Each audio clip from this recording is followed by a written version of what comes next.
Bonjour Mélanie. Bonjour. Merci infiniment de prendre le temps de partager donc, ton histoire.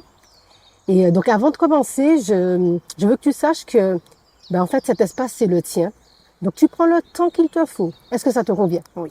Bon, parfait. Alors pour commencer, comment te décrirais-tu Mélanie aujourd'hui? Alors, je suis une femme de 42 ans. Je vis bien mon âge. J'ai une fille de 12 ans. Je suis quelqu'un de très joyeuse. Après, je ne m'ouvre pas à tout le monde non plus. Mais j'aime la vie, j'aime chanter, j'aime danser. C'est mon quotidien. Et voilà, moi, je suis bien dans ma vie. Ok, donc tu as dit que tu es la maman d'une adolescente, elle a 12 ans. Comment se passe ta relation avec elle? Quel genre d'activité vous partagez ensemble? Alors, on est très liés. On a une belle complicité, c'est bien. Je suis contente parce que elle commence une adolescente, elle commence à avoir ses envies, ses différences. Mais on est très liés quand même parce qu'on a beaucoup de points communs. On aime pas mal de choses ensemble. On aime la lecture, la musique, les jeux vidéo, les animés, les films, le sport, la danse. Du coup, même si c'est chacune à son niveau parfois, on est souvent ensemble. On est tout le temps ensemble, on peut dire ça. Une assez bonne complicité, on Oui. dirait ça. Ok. Alors, si tu es d'accord, j'aimerais qu'on revienne un petit peu en arrière. Est-ce que tu peux me dire dans quel environnement familial tu as évolué? Alors, extérieurement, les gens qui nous ont vus, ma famille et moi, ils pourraient dire que c'était une belle famille heureuse, puisqu'on n'était pas dans le besoin, on n'était pas une famille aisée non plus, mais on vivait simplement comme il faut, on a manqué de rien, parce que j'avais 2 frères, mes frères et moi, on a manqué de rien. Ma mère était toujours là pour nous. On va beaucoup m'entendre parler de ma mère et pas beaucoup de mon père, parce que mon père, pour moi, il était inexistant. Il vivait pour lui, il vivait à sa façon à lui. Pour moi, il n'était pas présent pour nous, dans les joies comme dans les mauvais moments. Mais ma mère qui travaillait beaucoup, toujours au travail, toujours qu'à courir de tous côtés, mais toujours là pour nous. On avait des moments de loisirs ensemble, on faisait des sorties au restaurant, quand elle avait le temps, elle faisait tout pour nous. Et pour moi, elle a donné tout son temps pour nous, ses enfants et son travail, sa famille. Parce que pareil, ma mère, elle a vécu en France, après elle est revenue en Martinique parce que les parents commençaient à être malades. Donc pour moi, ma mère, c'est elle qui m'a construit, c'est elle qui a fait la femme que je suis aujourd'hui. D'accord. Est-ce que tu peux me dire si durant donc cette enfance, il y a eu des événements ou des épreuves durant cette jeunesse qui t'ont, selon toi, forgé, qui ont fait de toi la femme que tu es aujourd'hui? Oui. Après, c'est vrai que j'avoue, je ne me plaignais jamais de ma vie, malgré tout ce que j'ai pu subir, parce que je me dis toujours, il y a toujours pire que moi. Mais maintenant, avec le recul, j'arrive à dire quand même que j'ai pas une vie facile non plus. Parce que c'est vrai que mes parents, pour moi, je les ai jamais vus heureux. J'ai toujours connu que des disputes pour mes parents. Et même moi-même, adolescente, je me disais, mais pourquoi ils se séparent pas? Parce que ça ne va pas du tout.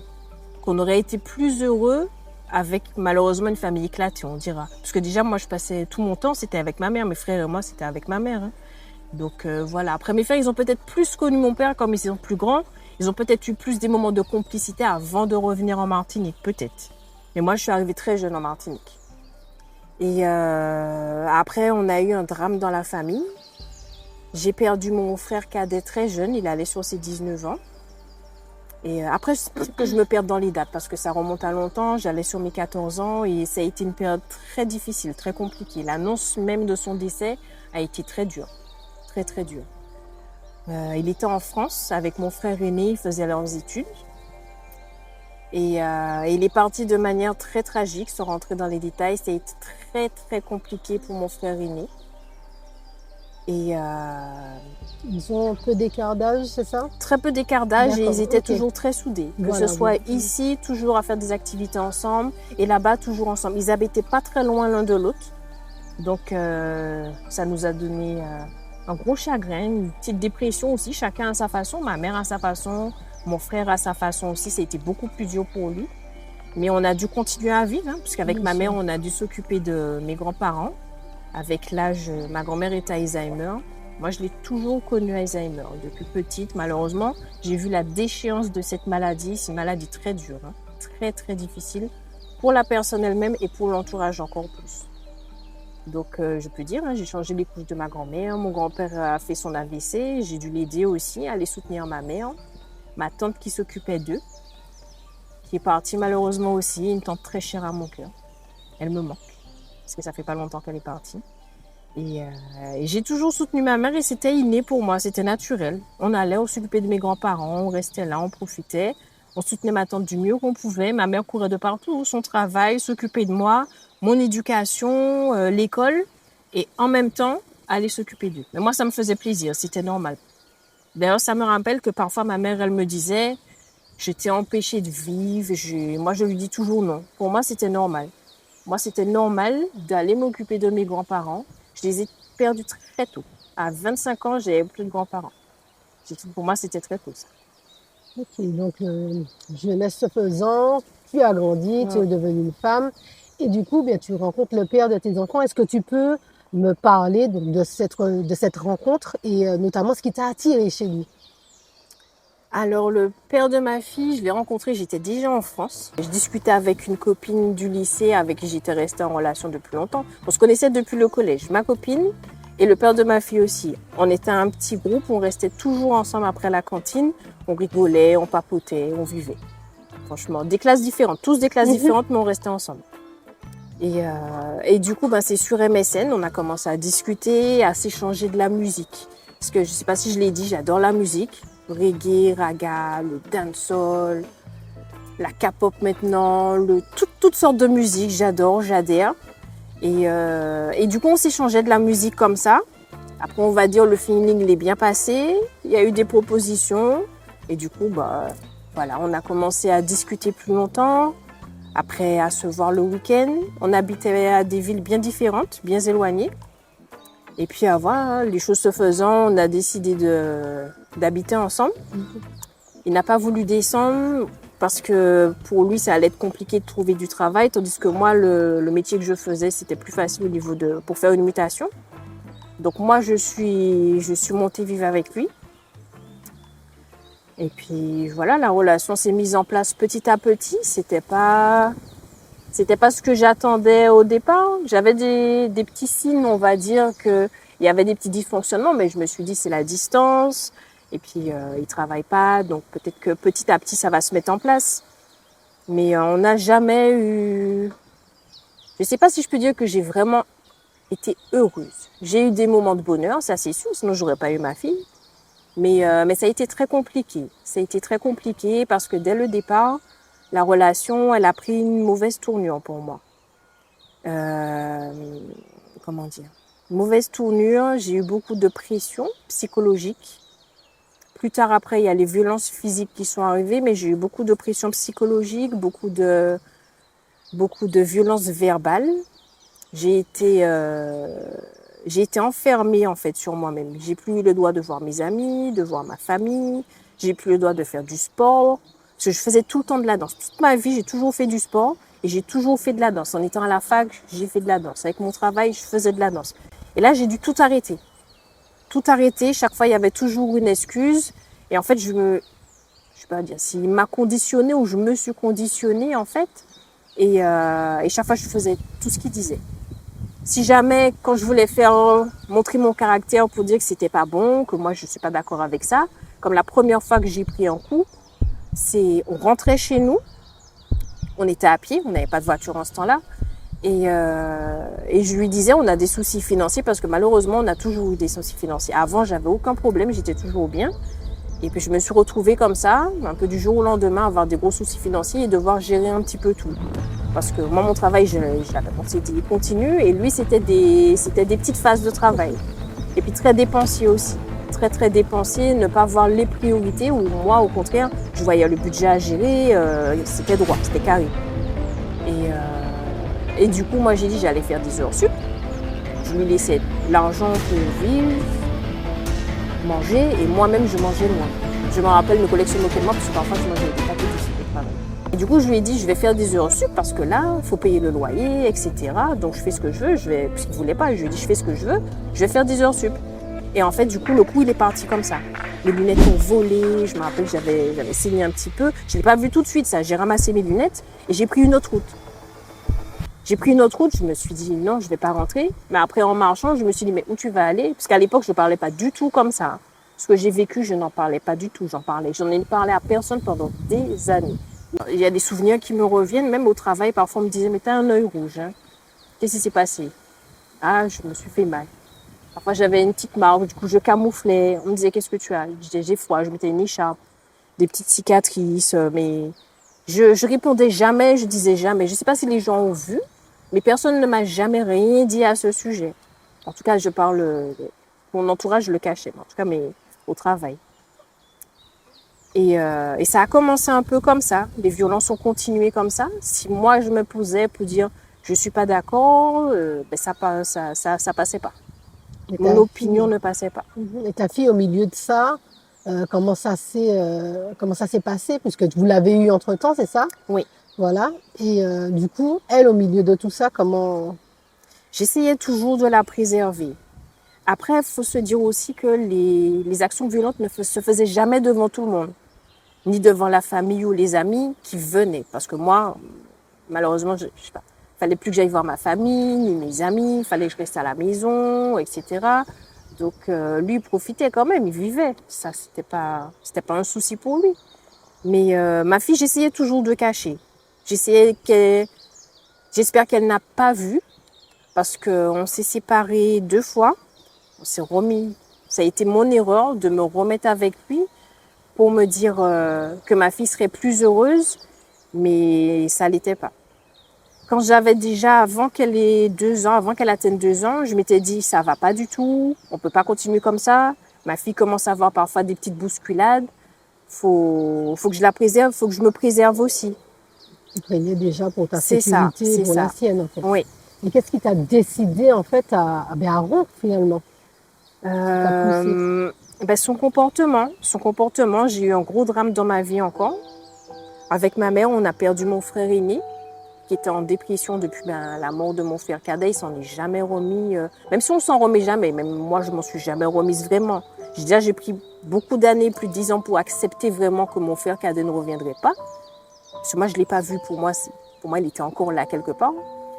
Mais lui, sa dépression a été très compliquée. J'ai essayé de le soutenir du mieux que je pouvais. On a habité ensemble, etc. Mais déjà, il voulait pas vraiment d'aide. Il y avait un peu aussi un sentiment de culpabilité de son côté, alors qu'on lui disait que c'était pas de sa faute du tout. Mais il a fini par partir à son tour. Et j'ai pas eu le soutien que j'espérais du père de ma fille. Je peux pas rentrer dans les détails, mais ce serait trop long.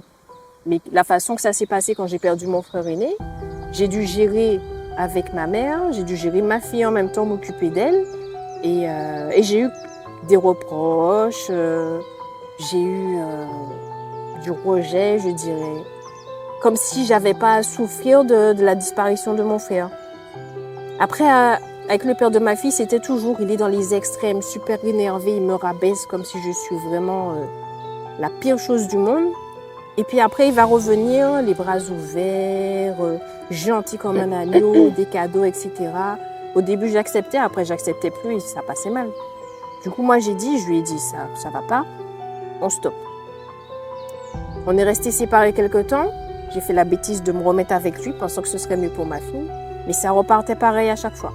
Ça repartait encore, violence psychologique. Moi, j'appelle ça de la violence psychologique parce que les choses que j'ai entendues et puis me déformer totalement, c'était pas moi. Plus rien le doit faire, devoir changer ma façon d'être habillée, tout, ma façon d'être, ma façon de penser. C'était dur, c'était très dur. Après, je suis toujours restée forte pour ma fille et puis parce que c'est mon caractère aussi. Je lâche rien, j'abandonne pas. Je vois le vécu des autres, le vécu de ma mère ou le vécu de membres de ma famille même. Ou moi, quand j'ai perdu mon frère, j'ai un membre de ma famille qui vivait un drame encore pire. Et je me suis dit, je peux pas, c'est mon caractère, je peux pas lâcher, je peux pas abandonner. Donc, je me suis battue pour ma fille.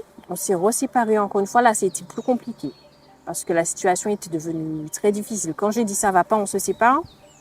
Faut que tu partes. Il m'a dit non, il partira pas et les violences ont recommencé. Physiquement, non.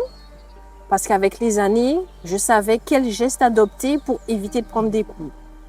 comment réagir quand je voyais que l'homme en face de moi allait dépasser les bornes et que j'allais encore subir. Parce que j'ai des séquelles psychologiques et j'ai des séquelles physiques aussi. Physiques qui se voient et physiques qui ne se voient pas non plus. Pendant des années, j'ai traîné avec ça parce que moi-même, j'avais du mal à dire. J'ai eu droit à des violences quand j'étais enceinte de ma fille, enceinte de 6 mois.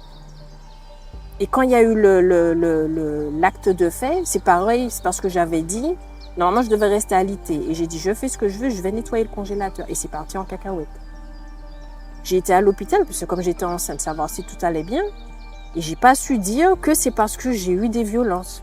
J'ai dit, j'ai pris les pieds dans les chaussures, je suis tombée. À l'époque, je sais pas si les gens qui subissent des violences sont comme ça ou pas, mais moi, j'arrivais pas à parler. Pour moi, j'avais honte. Alors que c'était pas de ma faute, mais pour moi, j'avais honte. Je peux pas parler de ça, je peux pas dire ces choses-là. Donc, ça a été très compliqué, très dur. J'ai eu des périodes où j'étais très maigre. Enceinte de ma fille, je faisais 49 kilos. Donc, c'était très compliqué. J'ai eu des moments très durs et à ce moment-là, quand je lui ai dit stop et il voulait pas, je lui ai même dit je vais aller porter plainte. Il m'a dit va porter plainte, c'est pas grave, j'ai pas peur, ça fait rien. Donc, c'était pas ces mots-là, mais en tout cas, c'est ce que ça voulait dire. Donc, j'étais désemparée. J'essayais de protéger ma fille au maximum et de me protéger au maximum aussi. Quand je sentais que ça allait pas, j'essayais de laisser la porte ouverte. Je me dis peut-être les voisins, s'ils entendent, ils vont venir me soutenir peut-être ou bien appeler la police. Donc, je pleurais. Quand je partais le matin, j'allais travailler, j'étais pas bien, mais surtout quand je rentrais du travail, je pleurais. Après, je me calmais parce que je me dis, il faut que tu récupères ta fille, donc faut pas qu'elle voie. Donc, j'arrivais devant l'école, je me calmais, hop, on rentrait à la maison, on essayait de vivre normalement. Et même un jour, devant ma fille, c'était reparti aussi. Devant une amie, c'était reparti. Tu n'invites pas des gens à la maison sans que je sois au courant. Tu n'invites personne à la maison sans que je sache. C'était des paroles comme ça. Parce que moi, avant qu'on se remette ensemble la deuxième fois, j'avais recommencé à vivre, recommencé à faire de la danse, des activités. Mais du coup, ça passait pas, encore une fois. Donc, ce côté domination, je dirais. Ce côté domination n'est jamais parti. J'avais pourtant des paroles, il me disait je vais changer, etc. Mais c'est jamais... J'ai fait confiance, mais attends, malheureusement. Et c'est un jour où j'étais à bout et j'ai appelé une cousine à moi, je lui ai dit la vérité, des choses que j'avais jamais dit à personne. Je lui ai dit la vérité et je lui ai dit que je ne sais pas comment m'en sortir, que j'ai besoin d'aide. Ça, ce mot-là, je lui ai dit j'ai besoin d'aide. Et c'est elle qui m'a aidée. On a été à la police. Ils m'ont dit c'est trop tard, les faits sont déjà passés, il vous a pas tapé, c'est trop tard.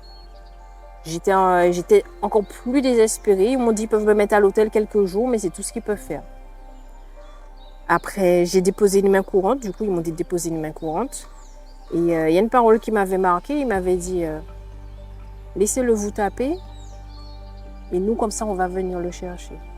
Et je me suis dit au fond de moi, mais vous êtes malade. Ça fait des années que je ne me fais plus taper, je suis traumatisée. Vous voulez que je me fasse taper pour venir le chercher.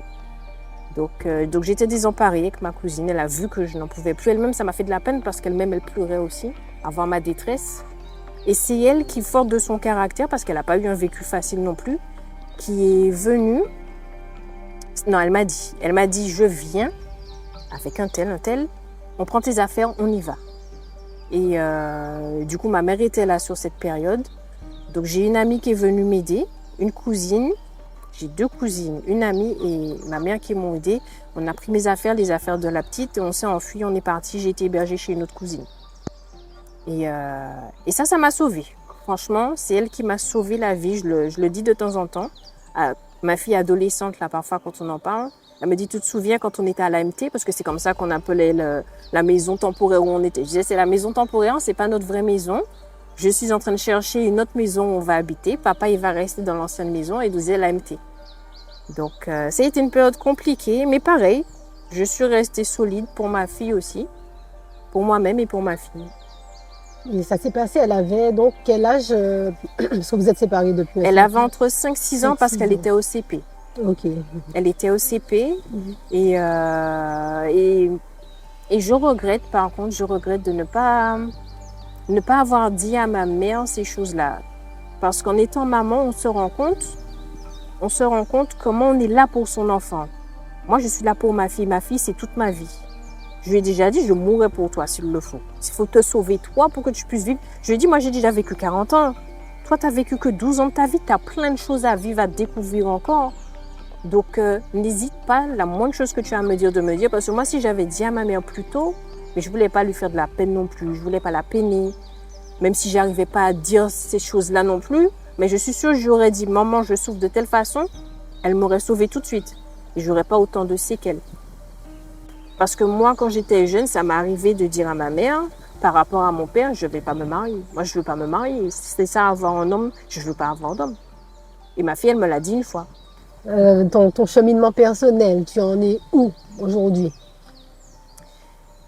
Alors, par rapport à toutes mes séquelles, c'est sûr que j'ai du mal à faire confiance aux gens. Je peux pas dire que je vais habiter, si je rencontre quelqu'un, habiter avec quelqu'un tout de suite. J'ai beaucoup de mal à faire confiance. Il faudra du temps.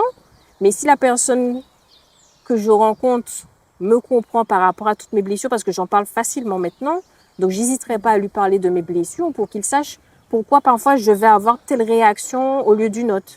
Pourquoi je peux être un peu réticente à certaines choses, par exemple vivre ensemble, je lui dirai pas tout de suite. Je sais qu'un jour je rencontrerai quelqu'un, même si je suis heureuse dans ma vie, je suis bien, mais y avoir quelqu'un à mes côtés et me marier plus tard, pourquoi pas. Ok. J'aime la vie et j'ai toujours le sourire. Quand j'étais petite, on me disait « Dont toujours des hauts », c'est comme ça. C'est comme ça, j'aime vivre. Et puis il faut vivre. On est là, Dieu nous a mis là, on n'a pas demandé à être là. Il y a tellement de belles choses dans la vie. Et puis Dieu qui est toujours là à mes côtés, Dieu qui me guide toujours. Ça a toujours été une source d'inspiration pour moi. Moi, je vis bien, malgré tout ce que j'ai pu subir. Et puis il y a toujours pire que moi. Ça me touche vraiment, ton témoignage est extrêmement précieux et il est là. Ben, merci beaucoup, merci à toi. C'est avec un grand plaisir. Ça fait du bien de parler. Eh bien, pour moi, c'est l'essentiel. C'est ce qu'il faut et ceux qui recevront ton témoignage, je sais que ça ne pourra qu'aider. Parce que, en fait, tu es la voix de celles qui n'osent pas parler, quelquefois. C'est ça, Bon. c'est ça. Eh bien, on va faire un petit bout de route maintenant. Ok. C'est parti.